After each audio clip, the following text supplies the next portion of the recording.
কুশমন্ডিতে প্রথম AI lab, আধুনিক শিক্ষার নতুন দিগন্ত মানিকর উচ্চ বিদ্যালয়ে। বালুরঘাট ও গঙ্গারামপুরের পর এবার কুশমন্ডি ব্লকের মানিকর উচ্চ বিদ্যালয়ে চালু হলো বহুল প্রতীক্ষিত এআই ল্যাব। দীর্ঘদিন ধরেই কুশমন্ডি ব্লকের বিভিন্ন বিদ্যালয়ে কৃত্রিম বুদ্ধিমত্তা ল্যাব চালুর দাবি উঠছিল। সেই দাবিকে সামনে রেখে কুশমন্ডির বিধায়ক তাপস চন্দ্র রায় কেন্দ্রীয় শিক্ষা মন্ত্রকের কাছে উদ্যোগ নেওয়ার অনুরোধ জানান। তার এই উদ্যোগেই মানিকর উচ্চ বিদ্যালয়ে এআই ল্যাব পাওয়ার পথ প্রশস্ত হয়। এই উপলক্ষে বিদ্যালয়ে একটি অনুষ্ঠানের আয়োজন করা হয়। এদিন এই অনুষ্ঠানে বিদ্যালয়ের কৃতি ছাত্রী অনুপ্রিয়া রায় কেন্দ্রীয় শিক্ষামন্ত্রী সুকান্ত মজুমদারকে বরণ করে নেন। বিদ্যালয়ের এআই ল্যাব চালু হওয়ায় পড়ুয়াদের আধুনিক প্রযুক্তি ও কৃত্রিম বুদ্ধিমত্তা সম্পর্কে হাতে কলমে শেখার সুযোগও আরো বাড়বে বলে আশাবাদী শিক্ষক শিক্ষিকা ও অভিভাবকেরা। অনুষ্ঠানে উপস্থিত ছিলেন কুশমন্ডি বিধানসভার বিধায়ক তাপস চন্দ্র রায়, কুশমন্ডির বিডিও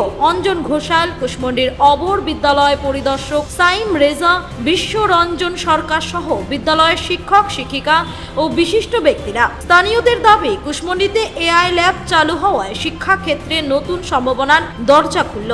আগামী দিনে এর মাধ্যমে ছাত্রছাত্রীরা প্রযুক্তি নির্ভর শিক্ষার আরো এগিয়ে যাওয়ার সুযোগ পাবে।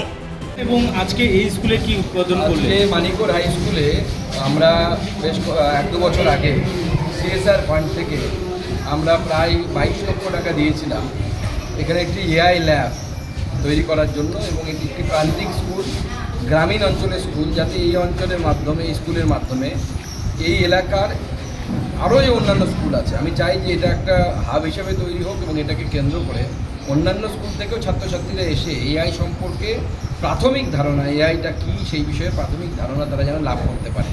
তো সেই এআই ল্যাবের আজকে শুভ উদ্বোধন ছিল। তো সেখানে বিভিন্ন যন্ত্রপাতি এখনও এখানে ইনস্টল হয়েছে। আগামী দিনে এগুলোকে ব্যবহার করে ছাত্রছাত্রীদেরকে এআই সম্পর্কে প্রাথমিক ধারণা স্কুল থেকেই যেন তারা পেয়ে যায় সেই ব্যবস্থা করা হয়। এখানে দেখা যাচ্ছে যে প্রশিক্ষণ যারা দিবে এআই তাদের সেই সংখ্যক নেই, মাস্টার বলা ছিল, সেই দিকে নজর দিয়ে কি কোনো আলাদা করে তো এআই এর জন্য কোনো আলাদা প্রশিক্ষক পোস্ট আমাদের বিদ্যালয়গুলোতে এখনো শুরু হয়নি।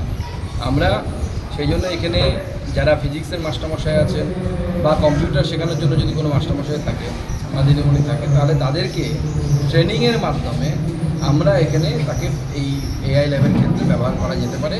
আমি সেই সাজেশন ভারপ্রাপ্ত প্রধান শিক্ষক মহাশয়কে দিয়েছি, এবং আগামী দিনে আমাদের বিধায়ক এই বিষয়টি দেখবে। কারণ গঙ্গারামপুরে আমরা এরকম একটা এআই ল্যাব করেছি, বালুরঘাটে এরকম এআই ল্যাব হয়েছে।